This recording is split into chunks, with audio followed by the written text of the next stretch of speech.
I'm Adrienne Cullen. I'm originally from Ireland. I was treated at the University Medical Centre in Utrecht in 2010-2011. I went to the hospital for treatment. A sample of tissue was taken and sent to the laboratory, but the results didn't come back to my doctor, and he didn't see them for 2 years. And in all that time, the cancer was growing inside me. The response of the hospital was atrocious. We wanted an explanation of what had gone wrong and an apology, an acknowledgement that something had happened at their hospital, and we didn't get that. Well, unfortunately, we were driven to taking legal action. It took from 2013 to the end of 2015, so about 2.5 years, to finally get a settlement agreement with the hospital. We were also told that there would be a gagging clause in our settlement agreement with the hospital, and that really tore us asunder. But we also could not bring ourselves to sign a clause that says that we had no right to speak about what had happened to me in a hospital. And we couldn't do it. And that was one of the most stressful episodes that I have ever experienced in my life. It was very important in our case to go public with what had happened, because the only thing that hospital leaderships seem to respond to is being shamed in public. Hospitals are organisations and they're institutions, and they are deeply hierarchical, and the people at the top live and operate as though they are in a corporate world. They don't have the humility that the medical profession should be defined by. And I think that that change has to happen from the bottom up, because the change is not going to happen from the top down, because the top has been too comfortable where they are. It's all too easy for the patient to be the small person still, and nobody is fighting on our side. When hospitals fail, patients are damaged once. If it isn't handled properly for them, they're damaged twice. Welkom bij het Adrienne Cullen Symposium 2026. Welcome to the Adrienne Cullen Symposium Pieter 2026. In het bijzonder welkom. And I want to Ook say a allen special in welcome deze to zaal Peter in Klaski Utrecht en iedereen die via and the onze other loved livestream ones of met Adrienne ons, Cullen. meekijkt vandaag. And a warm welcome to everyone here in the auditorium and who is watching along with us today. Adrienne's words are a very special opening to this meeting, a meeting that we have been able to prepare together with patients this year, investigating medical errors to the bone, not to the heart. I will discuss this with you, Louis. You are acting chair of the executive board of UMC Utrecht, and my name is Miriam Wardenaar. I am your moderator for today. Louis, thank you for joining us for this special conversation. Why is it so important to organize the symposium every year? Thank you. Welcome, everyone. I think it's important to learn from mistakes and to be open about that. This is the first time I get to be here for the opening of the Adrienne Cullen lecture, and I thought about what this means to me personally. I am a pediatrician, and I've brought a small part of my career to show you. I'm taking you back to 2013. I spent a lot of time working on the children's ICU. I was standing there and I hadn't slept for 24 hours, and I was standing beside a seriously ill boy of 5 years old together with a colleague. We had stabilized him, but he needed a long IV. This is plastic that is running from the leg to the heart. And it can be quite difficult to insert that IV correctly. But we were relieved because we had successfully done so. So the two of us were standing there and we were kind of joking about a little bit. And I was getting ready to insert this long IV towards the heart. And at some point, you're supposed to extract this thread after inserting the IV. But at some point, I realized that this iron thread has been inserted into the IV line completely. And this is considered a never event, a serious complication that is completely avoidable. If you can't remove it, you will need an artery surgeon to extract it. And I felt uneasy because this never should have happened. And the only thing I could do with my colleague standing next to me is extracting the IV in the hopes of also extracting the thread. So I extracted the IV, and luckily the thread was pulled out as well. And afterwards, I was able to insert the IV and remove the thread without any harm being done to the patient. But this was pure luck, and I thought long and hard about the meaning of this, and I was completely shocked by this event. I share this with people, and this is a story about the harm and the damage I could have done if I hadn't been lucky. And this was totally preventable. This was a severely ill patient. I was treating him without any sleep in the midst of the night, and we were kind of standing next to him jokingly.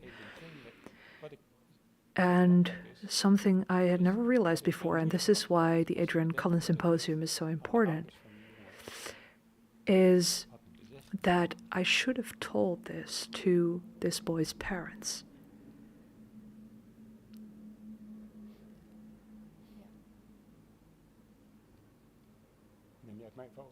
Maybe you can take over?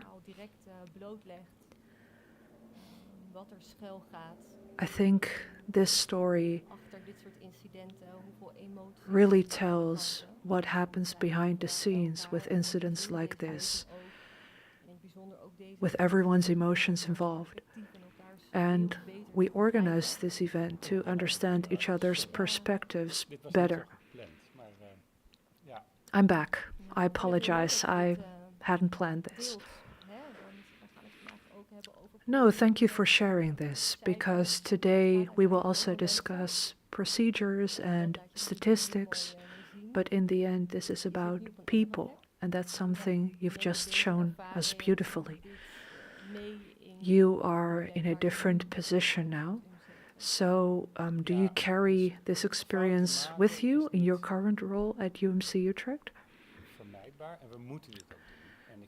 Making mistakes is not avoidable, so we should continue to do this. This is part of our jobs, and I want people to learn, so I hope people are sitting here today and watching us, people who can really act and do something. And this is an invitation to everyone to be open about your mistakes, because that is the essence of a culture change.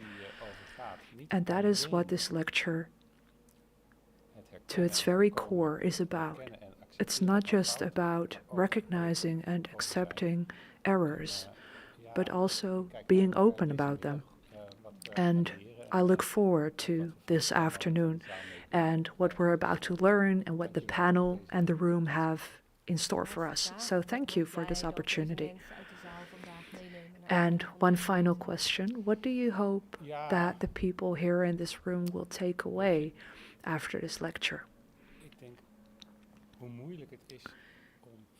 You know, it's difficult to prevent mistakes, and it's even harder to discuss them. And that's why it's all the more important to discuss our errors openly here today. Working blame-free is so important. I hope young doctors get a sense of what our hospitals should really be about. Thank you for this impressive opening. And this is a nice segue too, because we would love to hear more about the people who are with us today. So I would love to know from the people here in the room, who of you here is a patient or a patient representative? Thank you. And who is a healthcare professional? Please stand. Or maybe you're both. That's a possibility too. Medewerkers van het UMC Utrecht? Employees, staff of UMC Utrecht? Ja. Kijk, een heleboel. Look at that. A lot of people. Andere organisaties over geïnteresseerd. And maybe any other organizations or other people who are involved with this topic one way or another. Thank you. I think this shows the wide interest in this topic and the various perspectives through which we can see it. We are all here today to learn from each other's perspectives. So first, let's learn about the context, because today we all want to learn about the things that go wrong and how we reflect on calamities happening in healthcare. So now I would like to give the floor to Marcel Albers, Acting Director of Quality of Care and Patient Safety at UMC Utrecht. Thank you for letting me introduce this part of the symposium.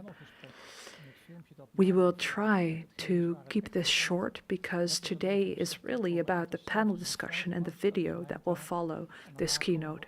I will present some facts and figures to you, so my story can come across as a bit factual or cold. And I believe these words are words that we will hear again later during this session. I've put some words here on this slide. I hope the people who are watching us at home can read them.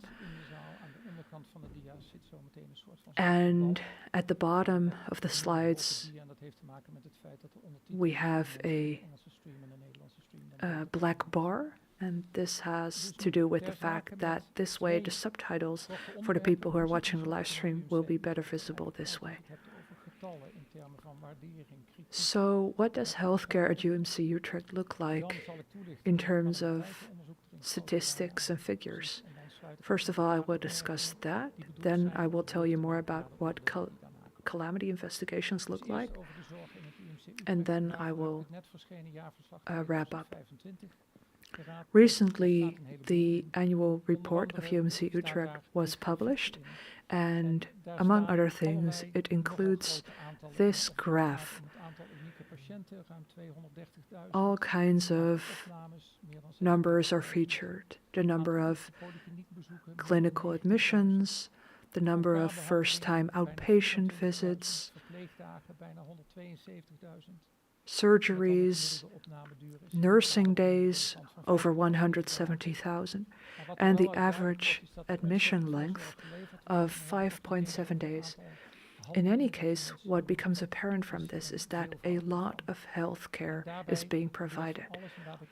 But this doesn't include the mistakes we make, and so many things can go wrong.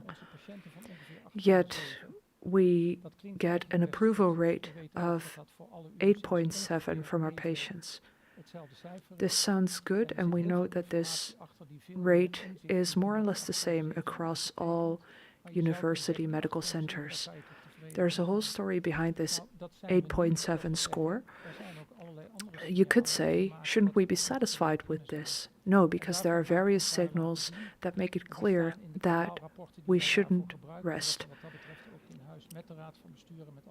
So I've looked at a quarterly report. And I'm about to show you 3 graphs. First, the graph representing the number of complaints we receive every year. These are not the complaints that are discussed in the departments, but the complaints that end up with our central handlers. The different colors represent the different quarters throughout the year, but that doesn't really matter in this case. It's about the total amount of complaints, about 500. It may not seem like a lot, but I don't want to present this to give a judgment about this.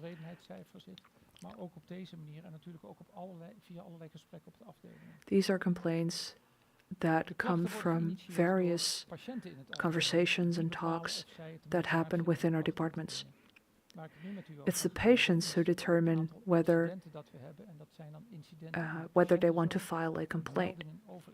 This next graph is about reports of incidents in patient care, and these were reported by employees. And here we see we are dealing with a few thousand reports per year. Sometimes we are triggered by a patient telling us something went horribly wrong. And sometimes one of our employees feels something didn't go well and they want a division or the whole hospital to know about this. There's a common thread here too. Most incidents are about medication and communication.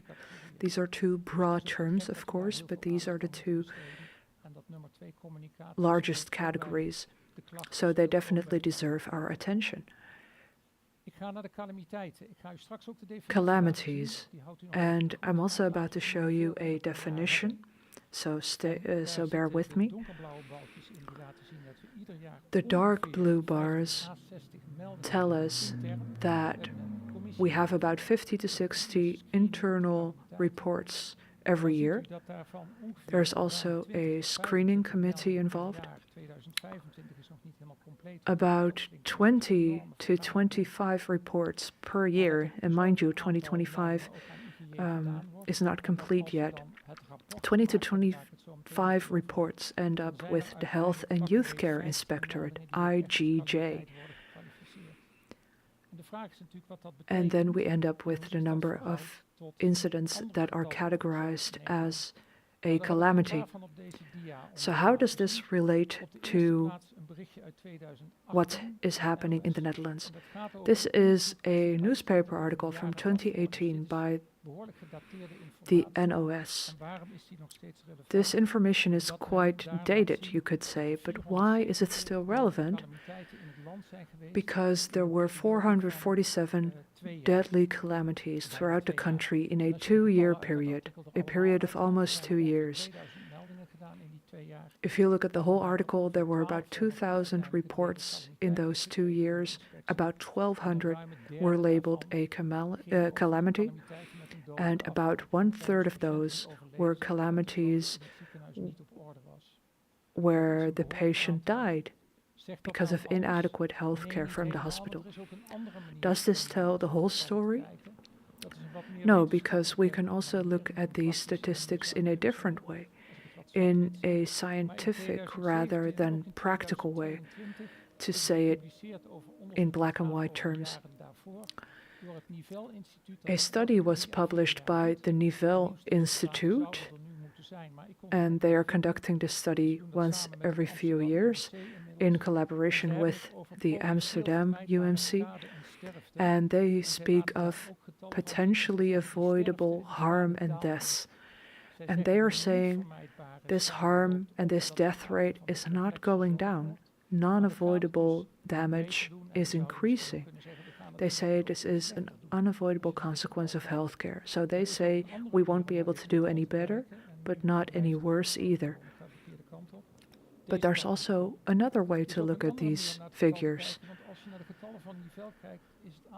Looking at the statistics by Nivelle, the number of deaths that occur every year is more than double the amount of the number of calamities reported. And this raises the question whether we are reporting enough calamities. In any case, it's clear that a lot more is being reported than what is eventually classified as a calamity. So maybe we are not doing too bad after all. It's important to realize what qualifies as a calamity, because the definition used by Nivelle is a different definition than the one used by the Health and Youth Care Inspectorate. And the latter is here to the right. An unintended or unexpected event related to the quality of care that has resulted in the death of a client or serious harm to the client. A definition like this, based on the law, can cause quite some discussions, and the inspectorate has been friendly enough to provide a few examples, like missing two glucose levels that were too high, or a patient who got the wrong medication, or fall prevention that was not executed well, resulting in a patient falling and breaking her hip, or a treatment that was executed incorrectly, resulting in the patient requiring another surgery. The inspectorate also makes it clear what hospitals are ought to do with this information. We are supposed to investigate these incidents thoroughly to find the root causes and to make healthcare safer. So how do we go about this, investigating incidents that we believe to be calamities? We have a calamity investigation for this. It's known under an abbreviation, SIRE, and I will guide you through it. The committee that I just mentioned that goes through internal reports, first they have to decide whether there is any cause for considering the incident a calamity. They need to decide whether further investigation is warranted. Sometimes it's difficult to distinguish between a complication or something that hasn't been done right. And this is good, in my opinion. Sometimes a family member doesn't believe that their loved one died due to complications, and they want to know whether healthcare was provided inadequately. In that case, they often want an investigation. So this committee once determines the question that the investigation is about. After defining the scope, we will go to the next step, but first I want to show you something else. This SIRE investigation suggests that we are talking about a short interval of time. It's about an event that happened, and SIRE is not adequate for investigating longer periods of time. But sometimes patients and healthcare providers do find this important. So this is an important limitation of this methodology. So it's about an event. And secondly, this investigation is done by staff that were not involved in the incident nonetheless, but sometimes people perceive them as not being objective. So after this pre-phase, we move on to the SIRE investigation. And there are two consecutive phases. The first stage is about collecting and analyzing information. There will be conversations with the healthcare providers involved and with the patient and or their family or survivors. In 1/3 of calamities, the patient dies. So in 1/3 of all cases, you discuss this with the family and not with the patient themselves. All of these phases matter equally, The order is not fixed, but there is definitely an advantage to discussing the incident with healthcare providers and family to determine what happened. After this has been done, an investigation report is published, allowing everyone to speak freely about what happened. And then the draft version that will be published later will include preliminary conclusions. The next step is introducing improvement measures. And this involves a lot of steps because it's not easy to come up with improvement measures that matter, that are feasible, and that won't disappear after 3 months again. And that means you need to have thorough discussions with the people involved, the healthcare professionals involved. So you need to speak with them, and you need to include feedback to the draft version of the investigation report. Then we have the final version of the investigation report, which is discussed within the committee. And then there's another round with the medical specialists who are responsible for the healthcare in their department. We can monitor the quality of care, but in the end, healthcare providers themselves are the ones administering care. So they need to understand the improvement measures. After introducing the improvement measures, the work of the SIRE investigators is done. There's something else to take into account. An investigation like this takes up a lot of time. Primair is dat het contact dat de behandelaar, de hoofdbehandelaar heeft, maar wij hebben ook onze klachtenbemiddelaars in een tweede rol. Dat noemen wij patients. We have complaints mediators. We call this patient support. And they try and update patients about the efforts that are being made for the investigation, because sometimes it can feel like a long time.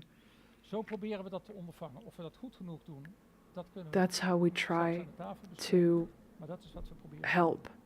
Whether this is good enough, that's something we will discuss later, but that's what we try to do.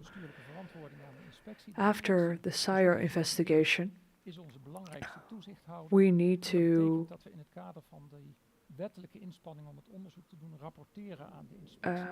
report on a governance level to the inspectorate. The board needs to reflect on the findings and improvement measures that have been suggested. And how are the conclusions of this investigation related to other things that happen at this hospital? So this is a way to stress the role of the executive board and its responsibility in this investigation.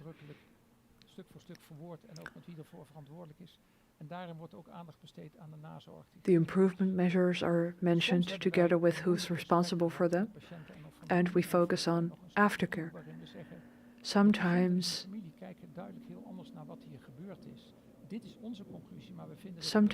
patients and family members have a different view on what happened.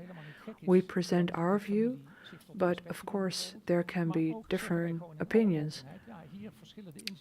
But it's up to us to be open about that and to admit that.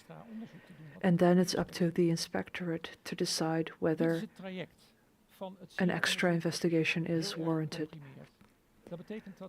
This is the SIRE investigation in a nutshell, which brings me to my final 2 slides. Why is this investigation so important? The inspectorate monitors quality of care, and all people make mistakes. That's what the inspectorate says. But they also say that it's important to learn from our mistakes to mitigate the risk of repetition in the future. So this SIRE investigation is not about finding the truth. Sometimes healthcare professionals may have differing opinions about what happened, and there's not always one final solution. We are not forensic investigators and we don't have those capacities. And secondly, we don't try to blame anyone. We are not looking for a perpetrator. We try to learn from our mistakes. So, what I would like the panel to take away from this for the panel discussion we will have soon is that healthcare providers are focused on individual patients, whereas the hospital or the system is focused more on groups of patients. As a hospital, we don't look at individuals, but we look at groups of patients to see how we can do better for them. We are not concerned with individual patients, whereas the SIRE investigation is about that. But we do learn from every patient, so we do improve the system for groups of patients based on individual patients. It's also good to know that the Healthcare Quality Complaints and Disputes Act determines what is a calamity and what is not. And sometimes this can cause friction with how we as healthcare providers feel about this and how the family or the patient feel about this. Like I said, a calamity involves one event, and patient support comprises the whole illness trajectory.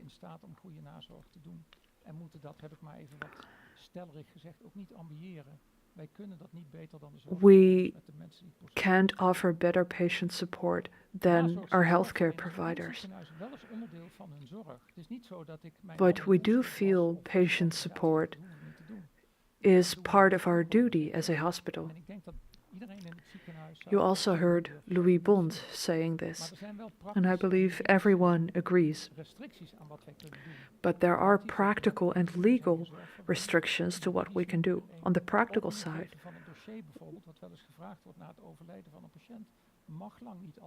legally speaking, we can't always open up a patient's medical file because this is still confidential. And sometimes this prevents us from finding out what happened. And finally, if your healthcare receives a good rating, it doesn't mean it's always safe and good. And if you look at it that way, every complaint and every incident and every calamity matters. And now I would like to hand over to Miriam and the panel members again. Thank you for your introduction, Marcel. We are changing perspectives again and moving from slides and figures to the story of patients and people and families. We will now hear the personal story of Miss Speck. Zijn levensinstelling was van als je iets kunt veranderen, als je zelf. His attitude to life was, if you can change something, if you can change the outcome of something, you must do that. If you can't change anything, just deal with it.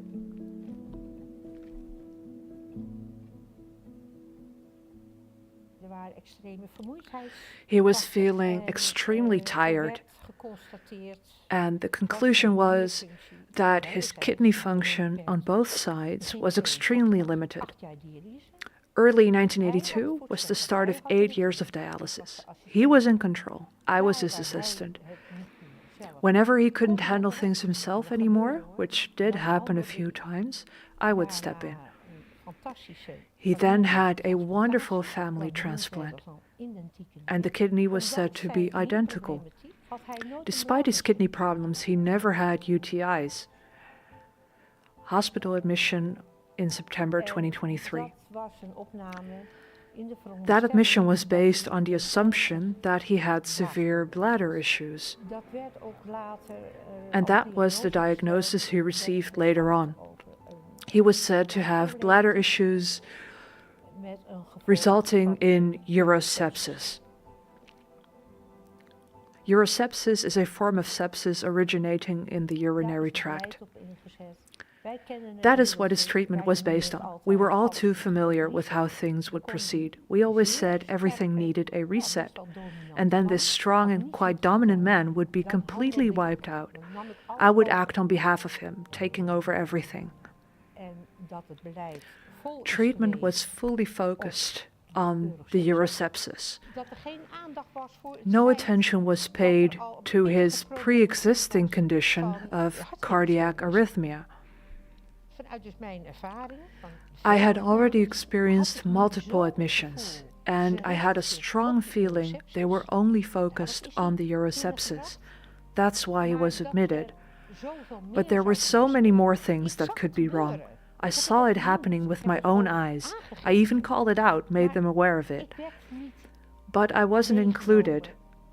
I didn't feel heard. I didn't feel seen. And I understand this was not about me. After a few days, something happened that I suspected from day one. I had also communicated this to my children, as my WhatsApp messages show. I'd said that I was worried he had a heart attack. And this was only explained to us clearly later on, during our first family talk. I believe the doctor did mention it earlier, but I can't remember. What were you told about the calamity investigation, sire? It was clear to me that this investigation was mandatory when it's unclear whether the chain of events was executed correctly. And that this sire investigation was not meant to provide answers to me. It was meant to answer the question, did anything go wrong? I was aware of that. But as a partner, and this applies to my children too, I would have really benefited from questions and thoughts like, how could this have happened? What if things had gone differently? The report was read to me. I asked for clarification every now and then. And this report was quite bulky and cold-hearted. What would you like to say to the hospital? We're talking about a partner with medical lived experience. They told me so many times, yes, madam, we will get to that later. But in my experience, this was something we should do now, not later. Maybe it wouldn't have mattered in the end, but at least I would have felt heard. I think that would have mattered a great deal as I was processing everything and coming to terms with it. Let me put it differently. It's about valuing someone. Then you're not just the partner who's afraid and worried, or the partner who's confused by everything that's happening. That was me too. But it's about including the information that is provided to your medical file. Your daily life file, so to speak, about your home life, your family life.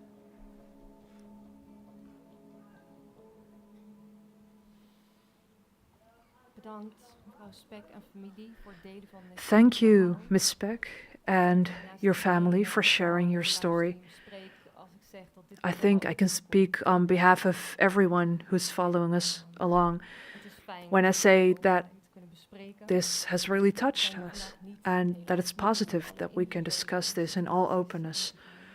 Unfortunately, we cannot discuss individual cases today, but we would like to discuss with our panel members what we can do about calamities in healthcare.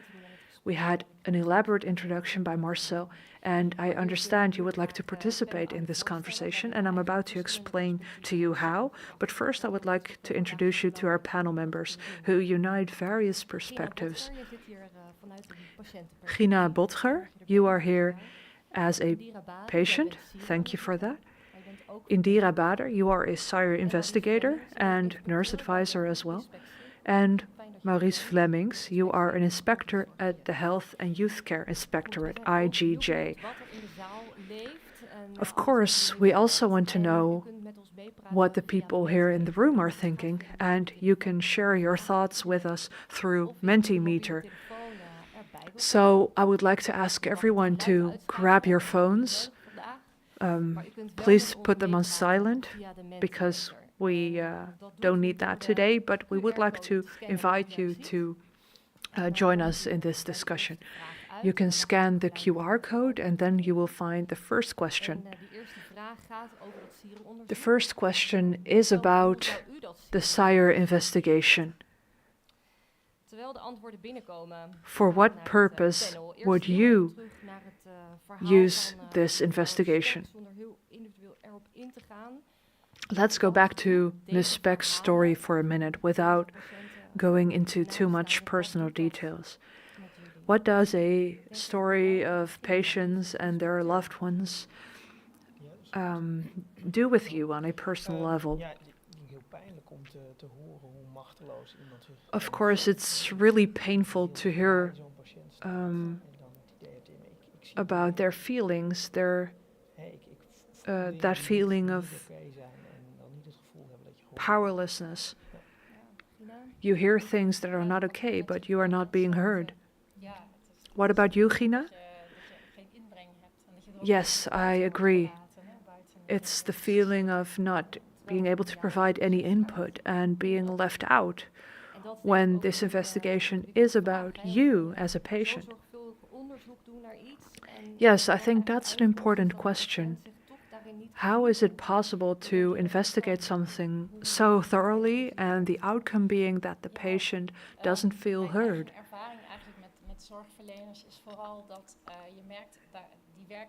In my experience, healthcare providers work according to protocols and guidelines, and I don't have any knowledge about that, of course.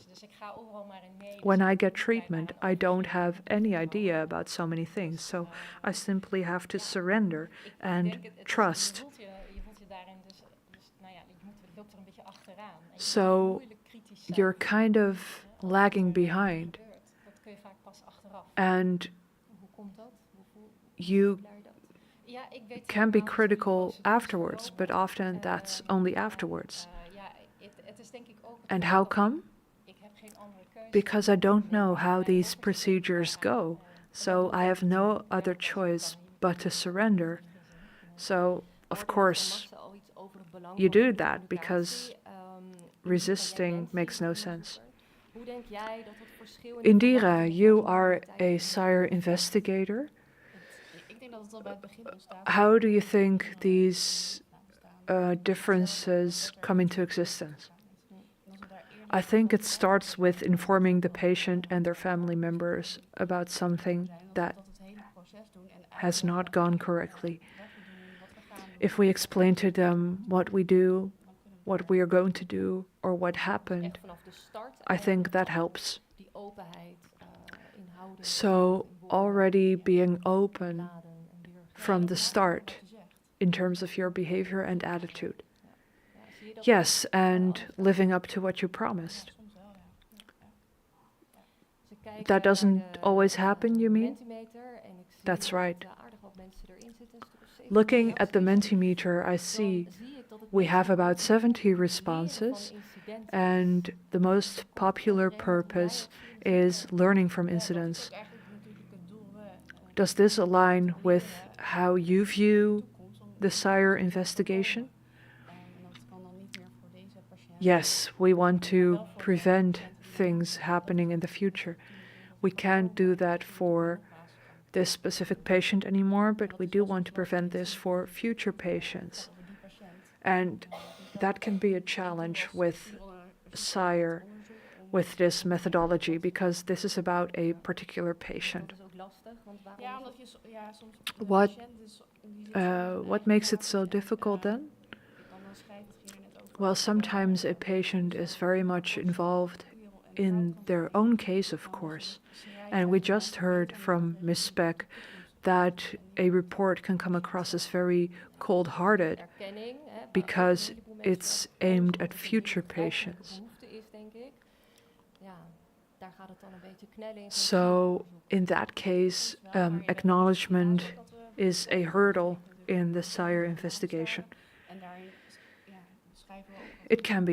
ervaringen. We also speak with patients and their loved ones, and they always describe their experience. So we do try to take that into account. Is er iemand die zijn of haar antwoord I would like to hear from the room now. Is there anyone who would like to explain their response in one sentence? naar u toe Marcel has a microphone, so he can come up to you. voor een mevrouw die daar wel iets over wil doen? There's a lady here in the front. Dank u wel. Ik heb altijd begrepen dat het sierenonderzoek ook Thank you. over van de patiënt en of It has always been my understanding that the SIRE investigation is also meant for the patients and their en nu hoor ik survivors. The patient wants to know what happened and why it happened. And what I'm hearing now is that it's mainly about learning. en of de nabestaanden. That's nice and all, but Moet het toch op een it moment is achterkomen about the patient waarom is. and their family members, their survivors. Ik At heb some nog veel meer point, te they have to vertellen, find maar out ik zal where het things went niet wrong, veel right? op in mogen I have gaan. so much more to tell, Toch als het nog even voor de but I iedereen. don't have time to Als go er into dan detail now. lokaliteiten gebeurt But en je weet related dat to het the zeker, IGJ, of nog niet zeker, if dan dien je there's dat a in te vragen possible te calamity, but you're not Maar sure ik whether vind it ook is one or is not, dat niet you need to report it within 3 laat staan days. dat er een sierenonderzoek And I'm in here het because onderzoek this is gedaan. didn't happen in one case. Het There feit was waar not ik a het over SIRE heb, speelt zich investigation vanaf either. 2014 The case af. I'm referring to has been going on since 2014. Waar ik nabestaande van ben. And this case, of which I'm a survivor, has been dragging on for so long that I've looked into this myself, studying Maar de inspectie heeft ook weggekeken. all day and all night long for years on end. But the inspectorate looked away when I decided to report this. Tot slot I see this is really touching you. This must be incredibly frustrating. dat wil ik toch even omhoog It is. omdat ik weet I've brought something with me, and I want to hold this up because I know Peter Kleski is watching too. achter mij This is what's happening, ladies and gentlemen. I will read out the title of Adrienne Cullen's sturen book, ontmenselijken. En ja, Deny, is beschadigd, Dismiss, and Dehumanize. dood gegaan. Years of unnecessary suffering. The patient has died. Dank voor And het delen van uw verhaal. I am damaged En uw too. ervaring. Ik kan me voorstellen dat u nog steeds ontzettend raakt. En Thank you for sharing your story and your experience. I can imagine this still has an incredible impact on you, and I'm sure you're not the only one. Ook wat zo pijnlijk duidelijk maakt hoe ingewikkeld dit onderwerp That is why we organize this lecture every year, and it makes it painfully clear how important this topic is. Ja, ik denk ook omdat het gaat vaak over gevoel. Gina, En you zeker als must je understand hoort being a over het patient sierenonderzoek, yourself. Dan gaat het niet meer over het gevoel. Terwijl Absolutely. er gevoelens spelen bij niet alleen bij de When we patiënt hear die about the nabestaanden SIRE zijn, investigation, it's not about emotions anymore. While While there are, in fact, plenty of emotions from all the people involved, the patient and their family. And if that is used against you, that hurts. The question is whether an investigation like this can be factual and people-centered at the same time. That's what we're discussing here today. So I would like to ask the following question through Menti. Which words do you associate with good support after a serious incident?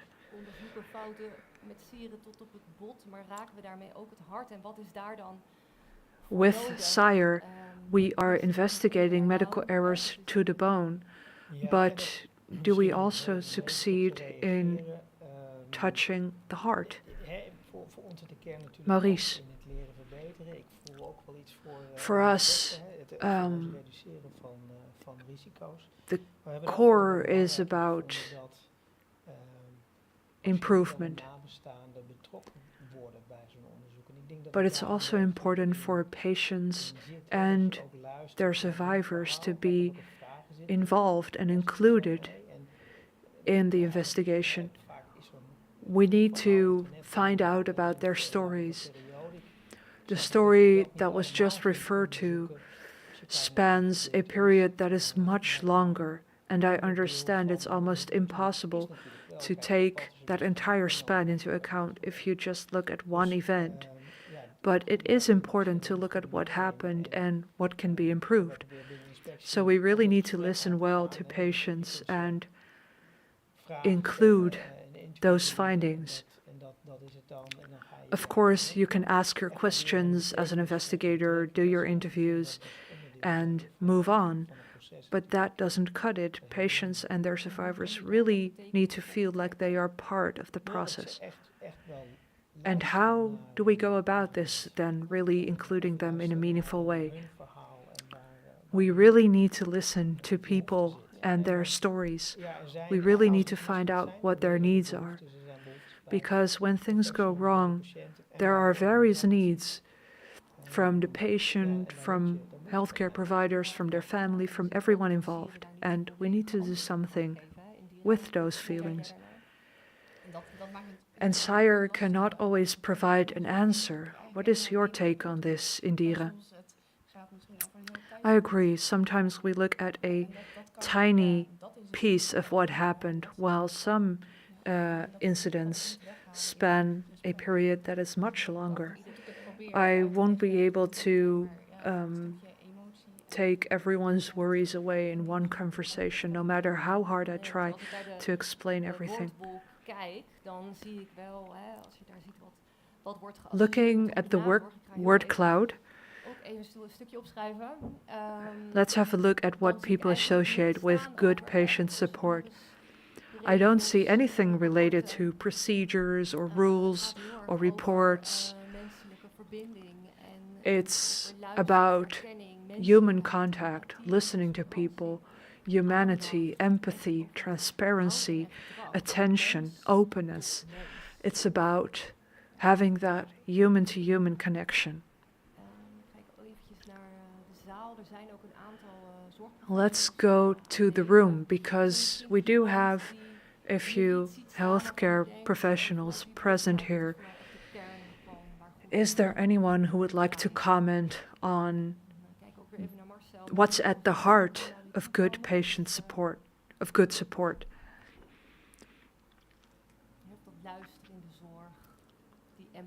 Maybe about listening within the healthcare system, empathy, connection.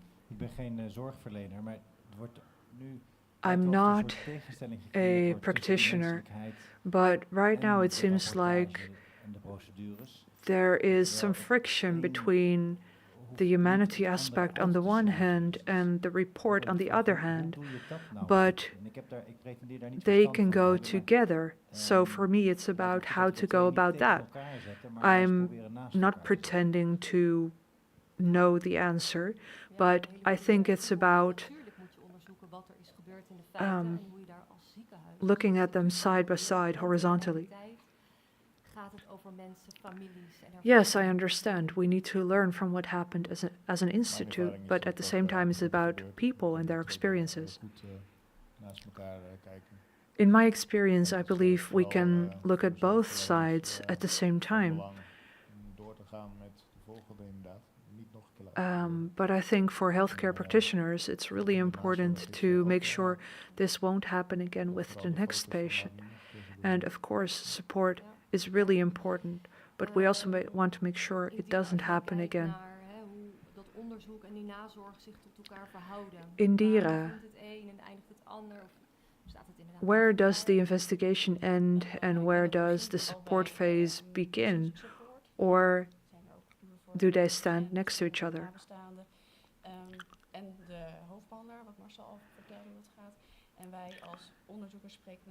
As investigators, we also speak with the patient, besides them speaking with their attending physician, of course. And during our conversation, we always try to explain what we do and why we do it, and we try to listen.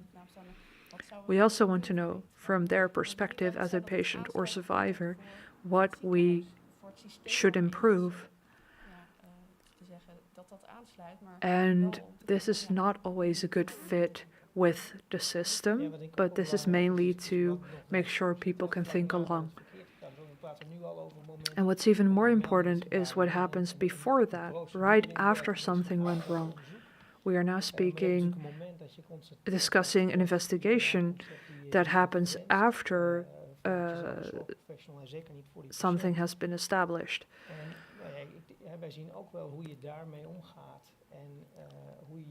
But it's about right after. And we do see how we can discuss this in a good way with the people involved. We just heard at this table how painful it can be to realize that you have to tell this to someone. And we also want to provide professional guidance for that, because if you go about that the wrong way as a first step, then you're already behind. Once the investigation report is finished and it has been sent to the inspectorate, it's really important to have a moment of explanation with the patient and their family. Because the report is publicly available if they wish.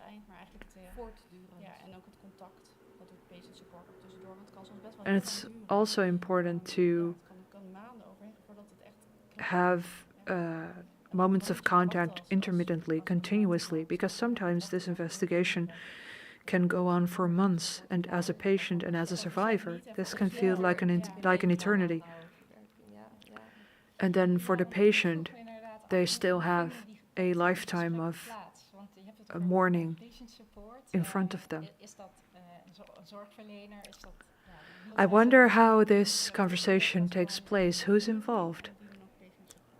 3 colleagues from complaints mediation, and they also do patient support. Because I can imagine there are quite a lot of emotions involved. If something terrible happens to yourself or a loved one, you try to understand what's going on, and you want your emotions to be heard. And this is something you would also like to see in the report.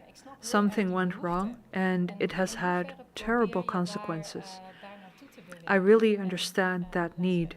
So how do you try to move into that direction, and how can you make patients feel heard better? We definitely include that, but the primary purpose is preventing the incident from happening again in the future. So we do include it, but the primary purpose is improvement. And that's this balance that is so difficult to strike right. I understand that. But I believe consequences can be quite generic. I think, for instance, if people lose a child during pregnancy, this is something everyone can feel empathy for. So why would you keep those things separate and not implement those experiences in healthcare? Because it's good to learn from errors, but you could also look at ways to improve things. You could look at the facts, but you could also look at what you can do about the procedure. Yes, and that is definitely something we do through the improvement measures. I think that is a nice segue to the last part of our panel discussion. I realize that I haven't told you why the chair across me is empty. 5 minuten voor aanvang. Johannes Kaldewey, our anesthesiologist, was supposed to be here today too, but 5 minutes before the start of our panel discussion, unfortunately, he had to leave because of personal circumstances. Hoe kunnen we dat leren en die ervaringskennis nou nog beter meenemen? So we really need to look into how to make room for lived experience and how to include it in the investigation. I would like to ask one more question. What do we need from investigators, from healthcare practitioners, and from everyone in the hospital in terms of our culture and behavior? That's quite a question. I think it all comes back to listening.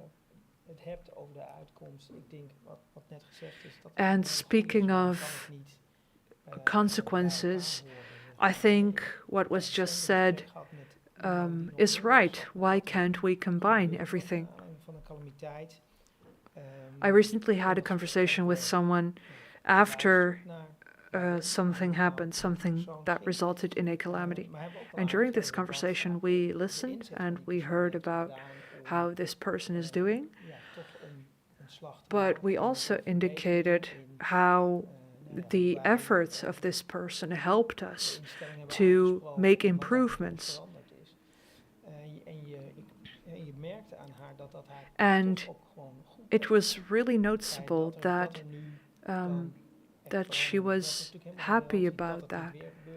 Of course, that's not a guarantee that it won't happen again. Of course, we would all love to give that guarantee, but we simply can't. So that's how we go back to this sense of uselessness. We want things to make sense, to have a purpose, and to prevent them from happening again to someone else. What we are trying to do today is to connect all of these perspectives, the perspective of the system, the patient, healthcare. What can we do as people to understand each other better? Something I've experienced in mental health care is we have people who have lived experience. They are experts by experience, and they end up in a team, but they tend to have their own visions and their own remarks. Of course, I understand that healthcare practitioners can also be people with lived experience themselves, but sometimes this can also cause issues. So maybe there is room for improvement there, to have a fresh pair of eyes within this investigation. I wonder what people in the room are thinking. So please go back to the Mentimeter and let us know what is one key takeaway from this discussion that you can put into practice. Is there a certain insight that you can start using from now on? I already see a lot of responses coming in. Let's see if I can read any of them from here. And I'm also looking at the room to our other professionals to see what stands out. Restoring trust and connecting in parallel. The worlds of the system and patients should collide more. wil delen of zeggen? That's an insightful conclusion. Van het ziekenhuis of juist Would anyone like to share anything? Maybe someone from the hospital or gaan we even verder kijken. from outside of the hospital? Sieren en het gesprek met de patiënt. En Let's have another dat look. samen. Nee, dat is die schuren. Sire Hier ook nog over and gesproken, denk ik. the conversation with the patient and their survivors are not always the Zie je best het woord match. sieren veel terugkomen, Marcel? I do see a lot of mentions of the word sire. Yes, me too. I'm trying to read everything that's scrolling along, Want but we that zijn makes it sowieso van difficult doen met al to deze uitkomsten highlight one thing. bewaard. Dus we gaan hier ook later nog een keer heel rustig naar kijken. want We will definitely save alles lezen. all Maar comments fouten because we zijn don't natuurlijk have time to voorkomen, read dus everything belangrijk now. vanaf het begin open en Errors eerlijk are zijn not en alle 100% voorbeelden, dus ook aan avoidable, but it's really important to be open and Of honest towards andere everyone reacties involved from the start. zijn. Yes, we heard this at the table various times today. Anyone who would like to comment on today's event? Dankjewel. Ik wou even aansluiten. Ik denk inderdaad het Thanks. die twee werelden dichter bij elkaar brengen.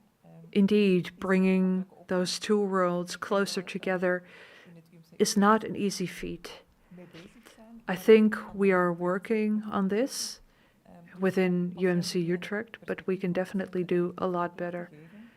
Want we gaan nog We need to zelf naar buiten. Dus hoe die twee werelden dan dichter bij make elkaar room brengen for the zal patient's waarschijnlijk perspective. in de eerste instantie toch voornamelijk zijn door patiënten binnen te brengen in het systeem. We will mainly need to ze deel te laten make uitmaken van het patients systeem, zodat more er involved begrip is langs beide within kanten, our maar dat er system. inderdaad ook dingen They need to be veranderd more kunnen worden involved vanuit so that die there is kant more understanding from en both kennis van sides patiënten. and so that we Ja, ik can kan daar alleen maar improve matters, also relying on the knowledge and expertise of patients.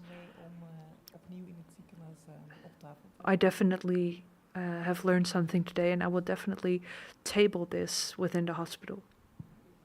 Ja, anderen in de zaal.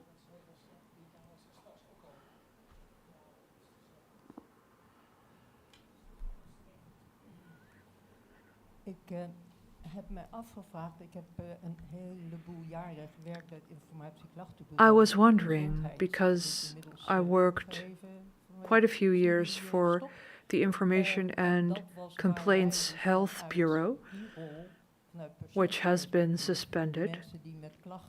But this was exactly what our role was. People who were dealing with calamities and complaints from a patient perspective could get support from us. And what I'm hearing here, at least that's how I have interpreted it, that support is only offered after the investigation has been concluded. And in my time, we helped people to write letters, to reach out to certain people. That really makes it easier for people to do if you get support and if you don't just have to rely on your own confusion and your own feelings. So I was wondering whether any support is being offered to people who experience issues like this.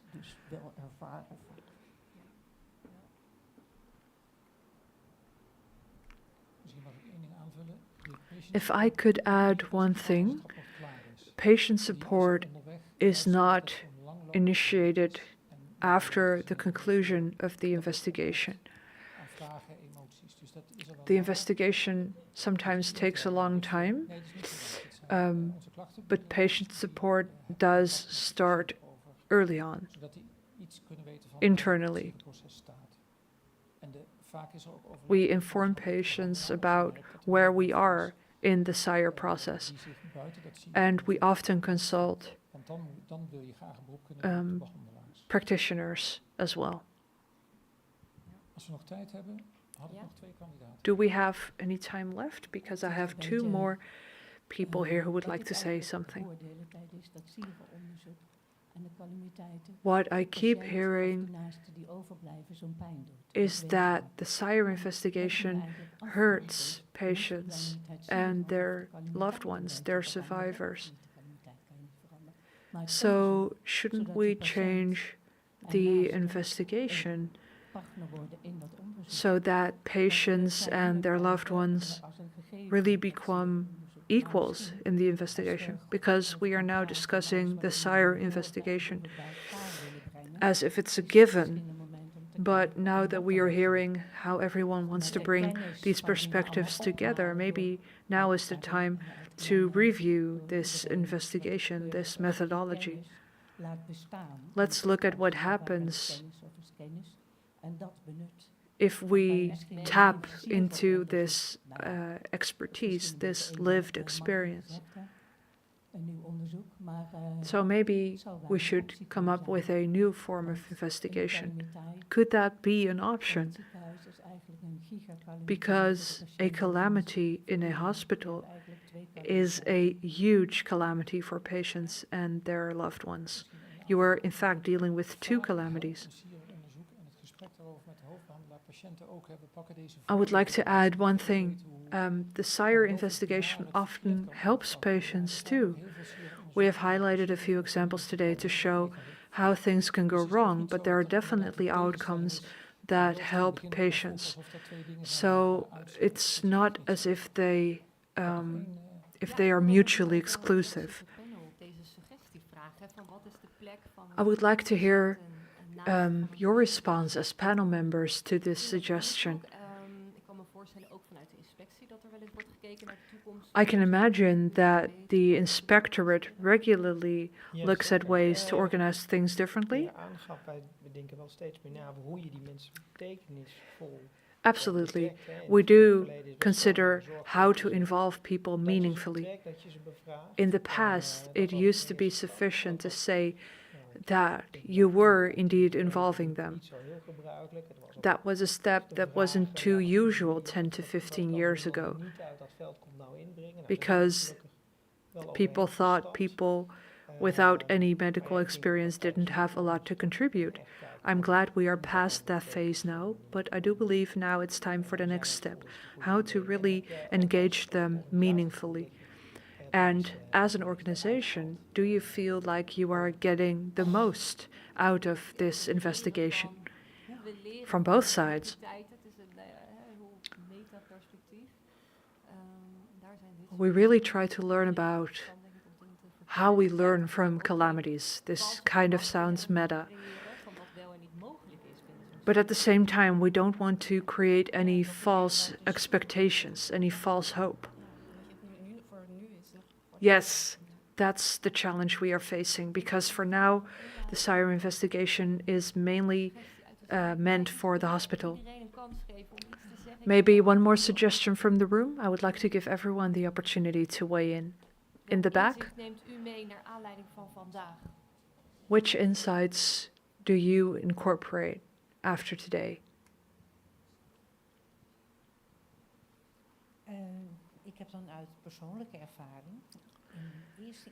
I have a personal lived experience.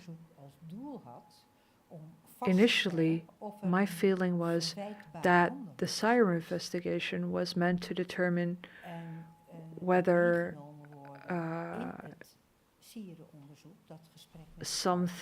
someone acted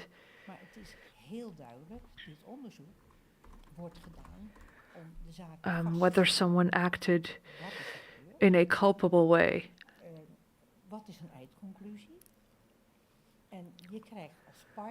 But you are presented with an end conclusion, and the report is read out to you as a partner, but the report was not written for you as a partner. It was written to determine what happened. And in our situation, I definitely thought the main purpose was to investigate whether there was any culpable negligence. A term like human factory was used, and that does leave you with questions being a partner. And also to support this lady, the first question you asked, you only had 2 options to choose from. If there were more answer options, the outcome would have been really different. Of course, most of us want to involve multiple factors, not just in terms of professionalism. So offer more choices. Because you were only able to choose one option. And I selected the first one too. Whereas in practice, I had a very different experience. My takeaway from this conversation and your responses is that acknowledgement and listening and having the conversation is so important, and we really need to find a way to incorporate this into SIRE. And I think it's nice to wrap up with your words today, Ms. Speck, because you had the courage to share your story with us and with the room. And we are nearing the end of this symposium, so I would like to thank you. Given the time, I would like to wrap up. Okay, 1 sentence. I will stand up so everyone hears me well. We are discussing openness and transparency. Since 2006, we have an act for this. And since 2006, this act has been part of the Healthcare Quality Complaints and Disputes Act.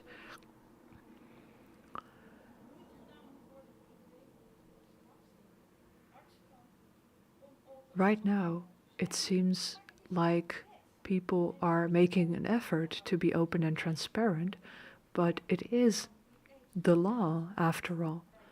So if, in my experience, I know of an incident that has not even been reported to the inspectorate, that means 0 empathy. It is the law. And thank you for letting me say this.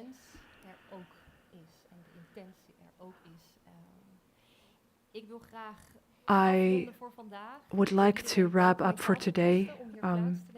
Thank you to my guests for being with us today, and thank you all for being here and for watching the live stream. And I also want to thank the patients who helped us to prepare this conversation. And of course, I want to thank the family members and loved ones of Adrienne Cullen. There is an opportunity to watch a replay of this symposium online. I think it's a good thing we are having this conversation, and that we would love to include patients the next time again to continue this. Thank you all.